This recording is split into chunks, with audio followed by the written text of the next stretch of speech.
Ang first stop ng food adventure natin today, ang nakaka-zen na Japanese-inspired farm sa Mendez, Cavite.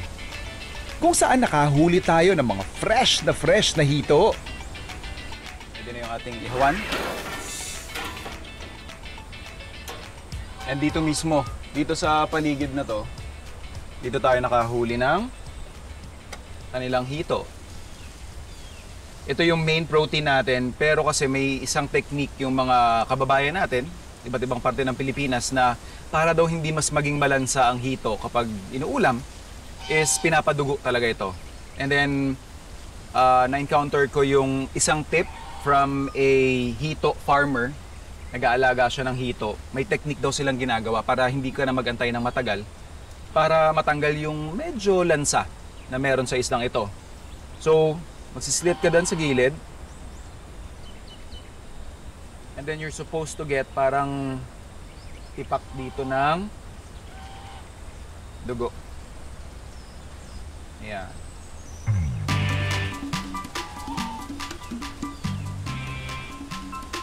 So, ang sinasabi niya is tatanggalin lang daw ito to make sure na yun nga, mas malinis yung lasa ng broth natin. So, ito yung sinasabi natin. Yung dish na gagawin natin is a fish soup dish. This one I discovered when I went to Corondal City. Sa South Cotabato po yan. Ang tinatawag nila sa dish na to is nilagpang. Ang sabi sa akin ng mga kaibigan natin from that area is nilagpang daw yung parang leftover dish nila. So pag may mga gantong klase ng isda na natira, kunyari may handaan, sumobra yung inihaw na isda, sinasabawan nila ito with ginger, tomatoes, and onions. So yun lang din yung i-replicate natin for this. Kaya ready na yung griller natin. Let's put our fish. So habang iniihaw natin yung ating isda, i-ready naman natin yung pinaka-broth. Meron tayo ditong hugas bigas, yung ating kamatis,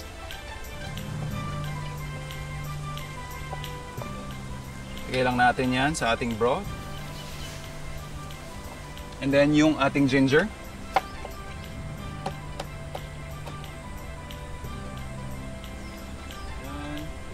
then yung ating onions. Then yung ating garlic. Okay. And then season natin to ng salt and pepper. So okay na tayo, na-char grill ko na yung ating hito. So ito, makikita nyo, hindi pa siya totaling luto. What I will do is finish the cooking process dito sa broth na ginawa natin.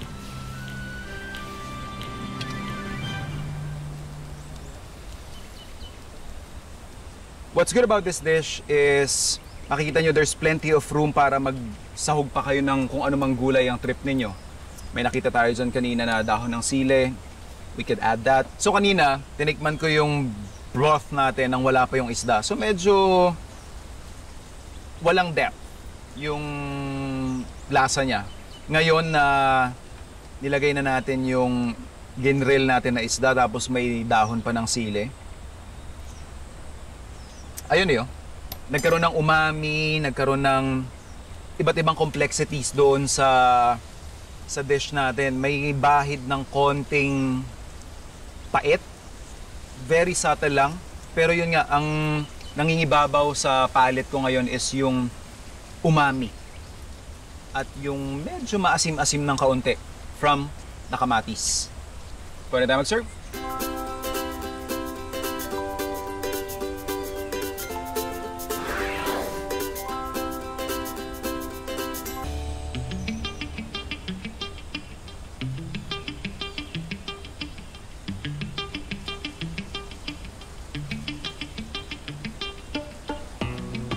If you visit Laguna, Quezon, Bicol, very noticeable yung pagmamahal ng mga taga dyan sa santol. Mas marami actually ang excited na dumating ang santol season dahil mas ginagawa nila itong ulam. Ito naman, we have meat We have gata, we have aromatics, and of course, yung napulot natin kaninang santol. Gawa tayo ng liempo santol. Lagyan lang natin ng konting oil, yung ating pan, and then sisir natin yung ating meat. Habang sinisir natin yung ating pork, prepare na natin yung magbibigay lang ng ibang flavor doon sa ating dish. So yung santol natin, rough chop lang din to. Add that to our meat.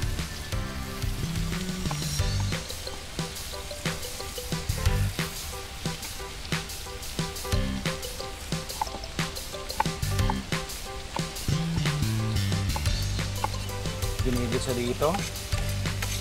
And then yung ating kakanggata.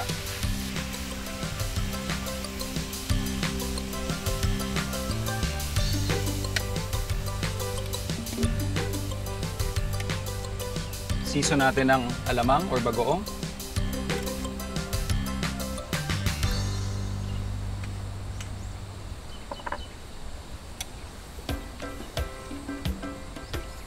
Paminta. Patis.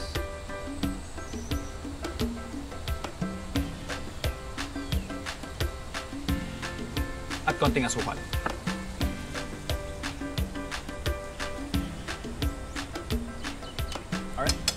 So, palalambutin lang natin yung ating meat tsaka yung santol ng more or less 15 to 20 minutes. And after that, pwede na mag-serve.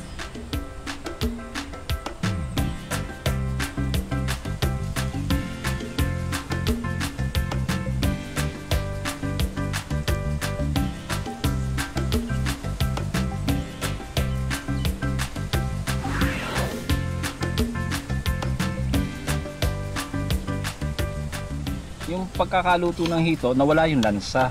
Hindi ko nalalasahan eh. Kaya ako po pinagmamalaki kasi may panakita ako sa kanilang technique kung paano tanggalin. So, approve. Level niya yung talakitok nga. Pampa, no? Kita nyo ah. Walang amoy eh. Hindi katulad pag inihaw mo, nandun yung ano eh. Yung lansa na, oo. Opo. Thank you sa ano. At ulitin ko pa, konting-konti na lang. Nabigyan ng twist yung hito. Kasi may sabaw. Kapag sinubukan ko dito eh. Kakaiba. Diba no? Ang lambot nung pakiramdam sa Akala ko kanina, meat.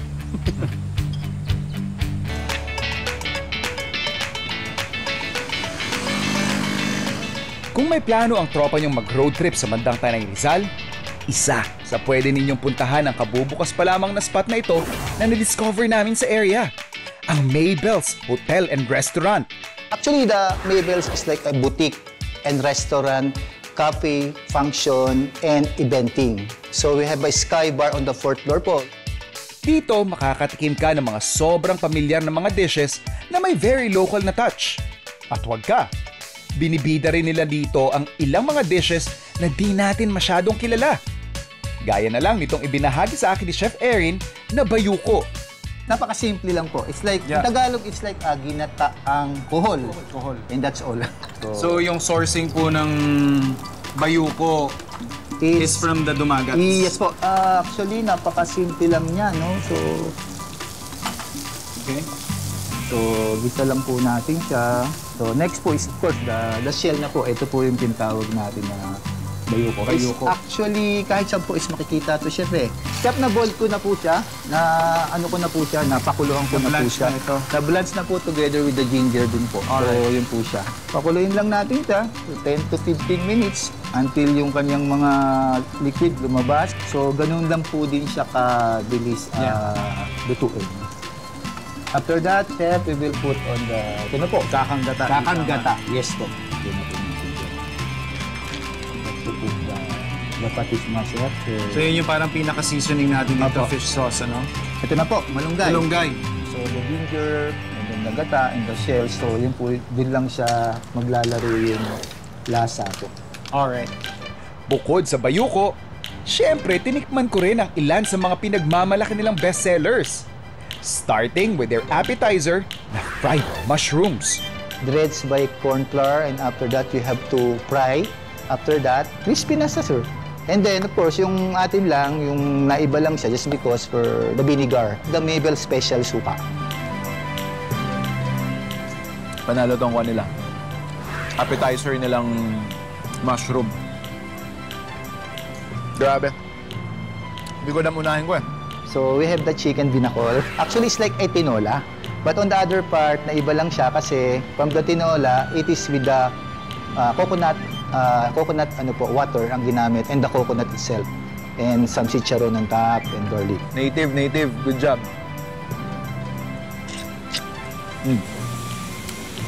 Ba? Well, lemongrass. Tapos ma-ginger. Sweet yung broth. Lahat ng checklist for binakol. Good. It's a baby back hickory. We have the onion rings and we have the butter mixed vegetable. So, yun po yung component niya. Smoky aroma, check. Tenderness, super check. Flavor, winner na winner. Nanood sa loob yung marinade niya. If these are their best sellers, contender to. Everybody, kahit saan, merong suman, merong biko. But dito po, medyo in-infuse namin. Ni-roll po namin siya. And after that, we have put langka and the fresh coconut milk. And we have the chocolate na nandun sa piling niya. And the other one is the ube and makapuno. Yun po yung ino-offer namin dito. And dinip-fried po namin siya. And after that, we make another the chocolate butter roll. May salty element ako nakukuha. Meron siyang crushed peanuts, which serves as a surprise. I like it. Their offerings, familiar tayo, kare-kare, crispy pata, binakol. Maganda sa kanila kahit classics yung siniserve nila. They're serving it right. At after nila akong busugin sa Mabel's, naisipan ko namang ibalik ang favor by raiding their kitchen para maghanda ng isang simple pero very comforting na dish. Gamit ang mga sangkap na meron na sila sa kusina. So I'm thinking for a quick and easy dish. What better else to use kundi seafoods. So we have here, so I can see mussels and shrimp. So naka-portions na yung mga gagamitin nila dito for their a la carte or for function. So we have that here. So we have mussels, tsaka shrimp. Let's just come up with something really light, pero with bold flavors. Kailangan gawa mo tayo ng stock. For our garnish, let's use some celery. Okay. Now at this point, bubuin na natin yung pinaka-broth natin. And mussels is one of those favorite ingredients of mine when I want to build a robust, flavorful seafood stock. Although I'm thinking of using just a few mussels, pero para lang mas malalim yung lasa. Let's add in garlic lang, siguro mga 1 teaspoon. 1 portion of our shrimp blanch. Please take note, wala pa tayong sinisisam dito na kahit ano. Yung ating onion and ginger. Buko. Patis. So for our garnish, we will make a quick leeks oil. So we have here yung dahon ng leeks. Magpapainit lang tayo ng kaunting cooking oil. And then i-blender natin para ma-extract natin yung color ng ating leeks. Now that is our garnish, baby.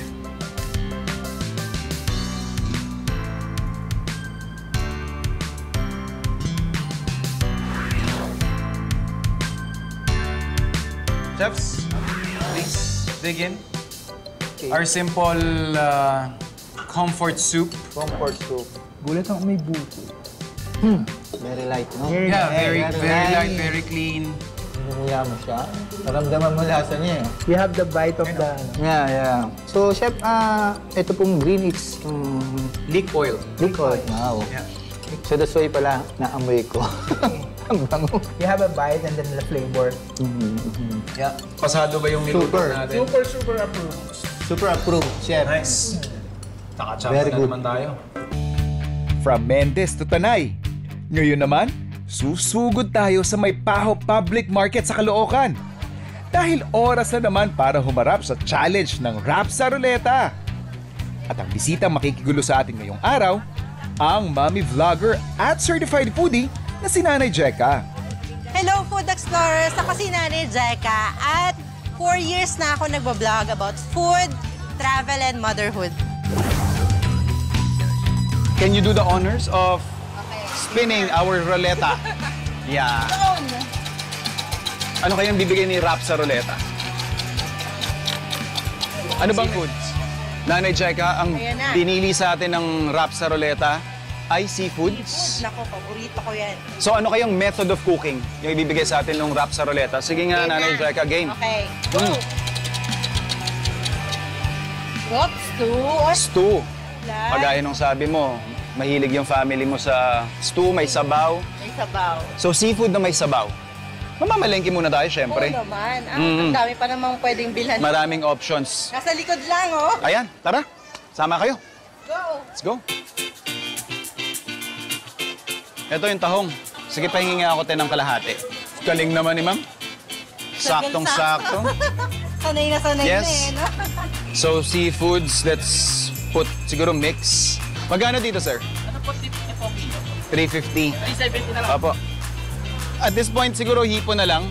May nakita ako dun sa likod natin eh. Kanina. Yeah, tara. Okay na to. At saka po to lahat, Nay. 197, 195.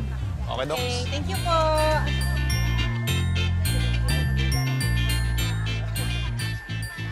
Since we are making a stew, syempre, importante dito, flavorful yung sauce or yung broth na meron tayo. So what we can do here is, dahil ito rin yung isa sa mga ingredients natin na pinakamatagal maluto, unahin na natin siyang pakuluan. Sunod na natin kaagad yung ating sibuyas. Slightly season lang natin ng fish sauce. And then yung ating kamatis. Next up, yung ating leeks. Pakukuluin lang natin to siguro more or less mga 10 more minutes bago natin pagsunod-sunurin yung ating mga seafoods. At habang busy ako, ito palang bisita ko, nag-ikot-ikot pa uli sa palengke para mamili. Thank you po. Magkano po yan, ma'am? 90 po. 90? Sige po. Thank you po. Actually, ang hinahanap ko po is buo na siya. Kasi papasok ko yung herbs niya sa skin. Papasok ko yung herbs niya sa skin. So, naghahanap tayo ng isang buo, yung makapal yung balat niya. Good morning! Magkano sa lemon niya? 20. 20? Ah, sige, isa lang naman kailangan ko. Malaki na. Eto na yun. Gagawa tayo ng herb chicken. Papatikim natin kay chef. Naku, ano kayang sasabihin niya? Sana magustuhan nila, no? Simulan na natin ngayon. So, ang first step na unang gagawin natin, kailangan muna natin gawin yung ating herbs para mag-sit in na siya dun sa ating chicken. So, for that, we have our butter. Yan. Lagay muna natin siya dito. Then, we need to get our herbs.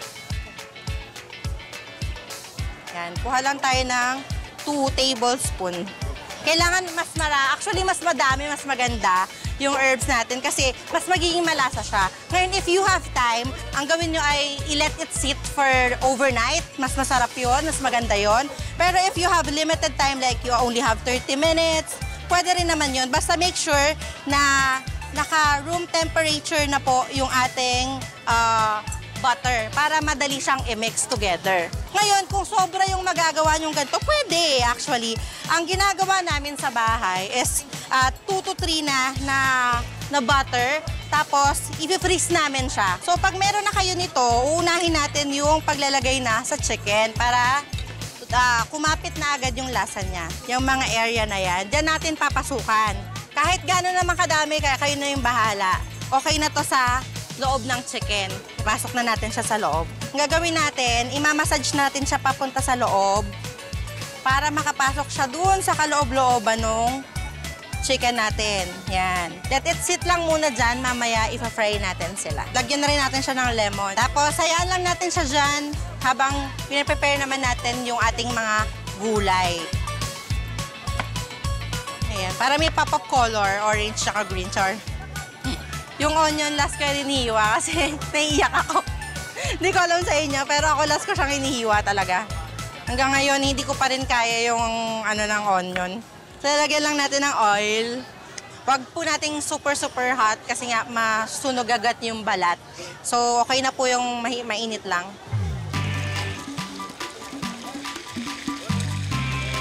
Ayan. So, after 10 minutes, i-flip nyo na siya sa other side. Makikita nyo, golden brown na siya. Then, wait nyo na lang for other 10 minutes. After nun, lalaksan nyo na yung heat into maximum. 1 minute each naman per side. And then magsusutay na tayo. Tapos, lagay na natin yung sibuyas at saka yung bawang. Actually, kahit tatlo, ito na sila, sunod-sunod na.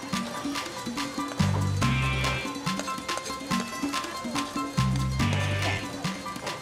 Hintayin muna natin mag-brown na konti bago natin lagay yung pepper, bell pepper. So yan, nakikita nyo nagka-caramelize na yung onion natin kasama ng bawang. Pwede na natin siyang ilagay. Yan. Yung bell pepper muna. And then, sabay na natin yung ating kamatis. Ayan. So, sautein lang natin siya for 2 to 3 minutes. And so, pagdating sa carrot, o kaya sa gulay, any of the vegetables that you wanted to add, kasi sa inyo yun, if gusto nyo half-cook lang ba siya, kasi pwede naman siya. Pwede rin siyang steam, ganun. So, nilalagyan lang talaga natin siya ng vegetable para mag-complement siya dun sa ating protein. So, lagyan na rin natin ng buo yung beans. Pwede nyo rin yung hiwain na, masusuko lang talaga siya na buo.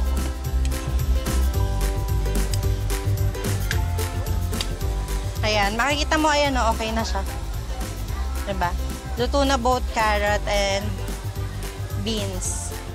So, ganito yung ma-achieve mong color kapag naluto na siya both sides. Ayan. So, pag ganyan, ready na siya. Pwede na natin siyang i-plate. So, ayan. Ito na ang ating herb chicken with vegetables. So, eto na. At this point, luto na yung ating corn.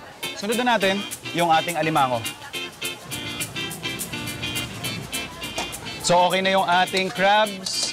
Almost done na siya. Sunod na natin yung ating mussels. So, steam lang natin yung ating mussels for about 2 minutes. Saka natin i-finish with our shrimp at yung ating bell pepper. So, at this point, perfectly steamed na yung ating mga seafoods. Pwede tayo mag-serve.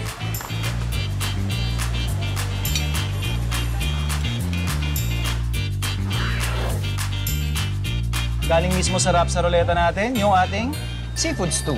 Wow, grabe. Diba? It's a feast. Grabe, parang ang buffet yung atake. Sarap. Kahit na iba-iba siya, meron siyang tahong, meron siyang hipon, and then meron din siyang crab. Lahat siya naabot ng seasoning, no? Grabe talaga, lodi talaga. Alam mo ba, nilutuan din kita kanina? Yun. Meron akong ginawa, yung herb chicken natin. Kain ka Papasa rin. kaya? Dig in. Papasa kaya kaya? Yeah, there. Ang gusto ko sa kanya is, nanuot sa loob yung lasa ng herbs. Opo. Panalo. Kakakilig naman yun. Si Chef pa yung nagsabi masarap daw. Masarap ba? Masarap. Kung hindi ka talaga mahilig magluto, pwedeng next month, isang dish. Paghandaan mo mabuti, research mo mabuti, tapos luto ka. Once kasi magkaroon ka ng isang masarap na dish, hindi mo na siya matitigilan, dire-diretso ka na.